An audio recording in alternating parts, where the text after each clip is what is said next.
시장과 종목에 대한 정확한 판단에 한 걸음 더 다가가보는 마켓맨, 저는 신한투자증권 최진석입니다. 오늘도 시장과 종목과 관련한 이야기 헤드라인으로 풀어가 보도록 하겠습니다. 오늘은 미국 증시가 휴장이었죠. 그러다 보니까 좀 색다른 헤드라인을 준비를 해봤는데요.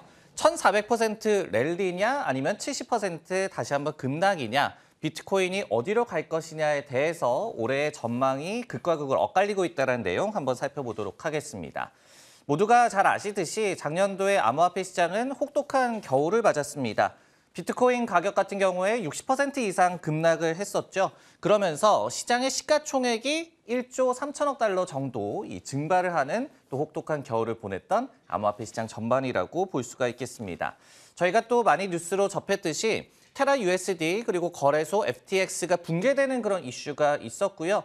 여기에 더해서 매크로 환경도 계속해서 변동성이 컸습니다. 이런 부분 역시도 암호화폐 시장에도 악재로 좀 작용을 했습니다. 근데 이렇게 무너진 작년의 암호화폐 시장이었는데 올해 전망을 좀 들여다보니까 극과 극으로 엇갈리고 있어서 굉장히 좀 흥미로웠습니다. 그래서 두 가지 가장 낙관적인 전망과 가장 비관적인 전망을 한번 준비를 해봤는데요. 첫 번째로 가장 이 긍정적인 전망을 내놓고 있는 그런 의견을 한번 보도록 하겠습니다. 비트코인의 대표적인 낙관론자이자 벤처 투자자인 팀 드레이퍼라는 인물이 있는데요. 이분은 작년 말에 이미 비트코인이 25만 달러 갈 것이다라고 예상을 했었습니다. 근데 이제 보기 좋게 예상은 빗나갔죠. 그럼에도 불구하고 작년 11월 달에 FTX가 붕괴되는 그런 이슈가 있었음에도 불구하고 올해 중반에 이번에는 25만 달러를 돌파할 것이다라고 얘기를 했습니다. 이것이 이제 현재 대비해서 무려 1400% 정도의 비트코인 랠리를 펼치는 것을 전망한 것이다라고 저희가 해석을 할 수가 있겠는데요. 로직을 한번 살펴보니까 우리가 소비 지출의 80% 정도는 여성이 하는 것으로 알고 있다라고 얘기를 하면서, 그런데 비트코인 월렛 7개 중에 단 1개만이 지금 여성들이 갖고 있다라고 얘기를 하면서 향후에 저변이 많이 넓어질 수 있을 것이다라고 기대를 하고 있었습니다. 네, 이번에는 가장 비관적인 전망을 한번 들어보도록 하겠습니다. 스탠다드 차타드 은행 같은 경우에는 비트코인이 5,000달러까지 떨어질 수 있을 것이라고 예측을 하고 있어요. 현재 주가 대비해서 70% 정도의 급락을 점친 셈이 되는데, 더 많은 암호화폐 기업들과 거래소들이 유동성 부족을 절감을 할 것이다라고 얘기를 했고요. 여기에 더해서 추가 파산이 일어날 것이고, 그럼으로 인해서 또 디지털 자산 전반에 대한 투자 심리가 다시 한번 훼손될 것이다라고 분석을 했습니다. 이렇게 이 전망이 극과 극으로 워낙 좀 엇갈리다 보니까 온라인 투자 플랫폼이죠. AJ 벨 같은 회사에서는 비트코인 가격을 예측하려는 시도 자체가 헛된 것이다라는 분석을 또 제시를 하기도 했습니다. 네, 이쯤에서 저희가 비트코인과 또 증시 간의 상관관계를 한번 감안을 해봐야 될 것 같습니다. 또 한 번 이렇게 비트코인의 변동성 장세가 예상이 되고 있는데요. 증시의 시사점은 어떻게 될 것인지 판단을 한번 내려봤습니다. 배드라고 제가 일단은 표현을 드렸습니다. 왜 이렇게 생각을 했는지 설명을 드리도록 하겠습니다. 저희가 지난 해를 좀 정리를 해보면요. 암호화폐 변동성이 커지는 것이 증시에 영향을 끼쳤던 것이 아니라 오히려 증시가 요동을 칠 때마다 암호화폐 시장도 흔들렸음을 저희가 알 수가 있습니다. 즉, 위험자산 전반이 좋지 않았을 때 암호화폐 시장도 좋지 않았다는 얘기가 되는데, 그림으로 그래서 상관관계를 한번 조사를 해봤어요.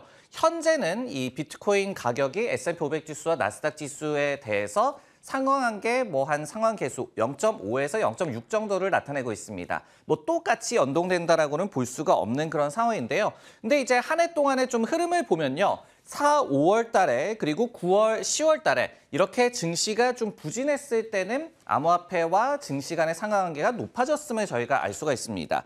근데 반면에 10월에서 11월 달에 미국 증시가 잠시 좀 반등을 했을 때는 오히려 상관계수가 내려가는 그런 모습이 나왔어요. 그렇기 때문에 양방향 모두, 그러니까 증시가 부진했을 때는 암호화폐도 동시에 부진하고, 반면에 증시가 반등했을 때는 또 힘을 못 쓰는, 양방향 모두 힘을 못 쓰는 장세가 나타났다라고 볼 수가 있겠습니다.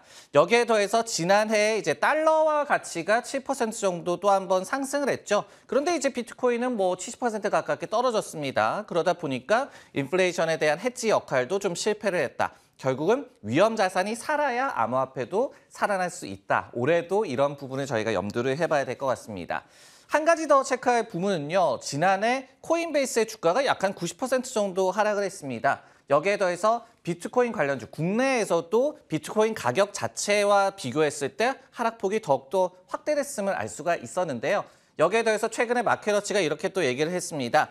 올해 메타 VR 헤드셋, 밈 주식, 스펙 주식, 테슬라 전기차와 함께 가상화폐를 절대 사지 말아라고 또 경고를 했습니다. 결국은 증시에 또 비트코인과 관련한 또 종목이나 기업들에 대해서는 조금 더 주의를 해야 한다. 이런 부분들을 올해도 좀 체크를 해봐야 될 것 같습니다. 네, 시장과 관련한 이야기 한번 풀어봤고요. 이번엔 종목과 관련된 이야기까지 풀어가 보도록 하겠습니다. 테슬라가 작년에 131만 대를 결국 인도를 했습니다. 40% 정도 성장을 했는데요. 한번 이 지표 뜯어가 보도록 하겠습니다. 네, 테슬라가 이제 인도 지표를 발표를 했는데요. 작년 4분기에 40만 5,278대를 인도했다라고 발표를 했습니다. 그리고 이제 생산은 약 한 44만 대 정도를 육박하는 수치를 내놨고요. 그러면서 작년 총 이 테슬라는 131만 대를 좀 인도를 하게 됐고 137만 대 정도를 생산을 하게 됐습니다. 근데 이제 저희가 인도량 컨센서스 4분기를 좀 살펴보면요. 42.7만 대였습니다. 그러다 보니까 예상치에 미치지 못했던 지난 분기에 인도량이 나왔다라고 보여지고요. 그리고 이제 참고적으로 12월 달에 이 컨센서스가 업데이트가 됐었는데 40.9만에서 43.3만 사이에서 좀 이뤄지면서 결국은 가이던스 하단, 그 예상치 하단도 미치지 못했던 실제 수치라고 또 볼 수가 있겠습니다. 그리고 지난 3분기 실적 발표 때도 테슬라 측에서 상황 변화가 있기는 하겠지만은 결국은 수년간 연 50% 성장을 유지할 것이다라고 얘기를 했거든요. 그렇기 때문에 이번에 연간 40% 정도의 성장을 했기 때문에 연간 성장률 전망치도 미달했다라고 저희가 볼 수가 있겠습니다. 참고적으로 올해 테슬라가 좀 야심찼었죠. 이 텍사스 오스틴 공장과 그리고 독일에서의 공장 가동을 개시를 했습니다. 그리고 기존의 미국의 프리몬트 공장이라든지 그리고 중국의 상하이 공장에서의 생산도 좀 증대를 했었는데 반면에 생산 차질에 굉장히 많이 시달리면서 올해 내내 좀 어려움을 겪었던 그런 한 해였습니다. 그리고 작년 4분기 중에는요. 가격 인하를 또 많이 하기도 했고 프로모션을 강화하기도 했습니다. 그런데 이런 부분들 역시도 향후 수요 둔화를 좀 우려한 것이 아니냐. 그리고 여기에 더해서 향후 수익성을 악화시키는 그런 요인이 아니냐. 이런 시그널들로 해석이 되면서 많은 어려움을 겪었던 테슬라라고 볼 수가 있겠습니다. 네, 이렇게 인도 지표와 함께 지난해 한 해를 좀 정리를 해봤는데요. 테슬라의 주가도 지난해 65% 정도나 급락을 했습니다. 새해 전망은 어떻게 좀 나오고 있을까요? 판단을 한번 내려봤는데요. 이번에는 쏘쏘라고 좀 표현해 드릴 수가 있겠습니다. 비트코인 가격 전망이 극명하게 엇갈리고 있다라고 얘기를 했는데 테슬라도 그에 못지 않았습니다. 극과 극으로 엇갈리고 있는 전망 한번 소개를 해드리도록 하겠습니다. 일단은 스트릿 인사이더에서 집계하고 있는 것을 기준으로 봤을 때요. 테슬라에 대해서 최고 목표 주가를 제시하고 있는 기관은 글로벌 에퀴티스라는 그런 리서치 기관입니다. 760달러를 제시를 하고 있는데요. 반면에 최저 목표 주가를 제시하고 있는 기관 같은 경우에는 GLJ 리서치에서 24달러를 제시를 하고 있습니다. 극명하게 이 같은 목표 주가의 괴리가 벌어졌음을 저희가 알 수가 있는데요. 최근에 그래도 많은 또 기관들이 테슬라에 대해서 의견을 내놨습니다. 첫 번째로 구겐하임 같은 경우에는요. 실적 전망치를 하향 조정을 했습니다. 그러면서 좀 비관론을 제시를 했는데 인플레이션 감축법에 따른 세제 혜택을 받는 이 테슬라의 모델들이 적을 것이다라고 얘기를 했습니다. 그러면서 중국에서의 수요 둔화도 또 우려가 된다라고 분석을 했고요. 모건 스탠리도 최근에 목표 주가를 330달러에서 250달러로 하향 조정을 했는데요. 단 모건 스탠리 같은 경우에는 낙관론은 그대로 유지를 했습니다. 올해 전기차 시장은 이렇게 변할 것이다라고 예상을 했어요. 지난 2년간은 수요가 좀 공급을 앞서는 그런 시장에서 이번에는 공급이 수요를 좀 앞서는 시장으로 재편이 될 것이다라고 얘기를 했습니다. 시장 전반으로 봤을 때는 경쟁이 좀 심화가 되고 파이가 제한적일 것이다라는 것을 좀 가늠케 하는 그런 지표죠. 하지만은 이렇게 어려운 시장 상황 속에서도 규모의 경제라든지 그리고 비용 관리 측면에서 리더십을 갖춘 테슬라가 오히려 돋보일 것이다라고 모건 스탠리 측에서는 분석을 하고 있었습니다. 그리고 이제 파이퍼 샌들러라는 기관에서도 낙관론을 유지를 했는데요.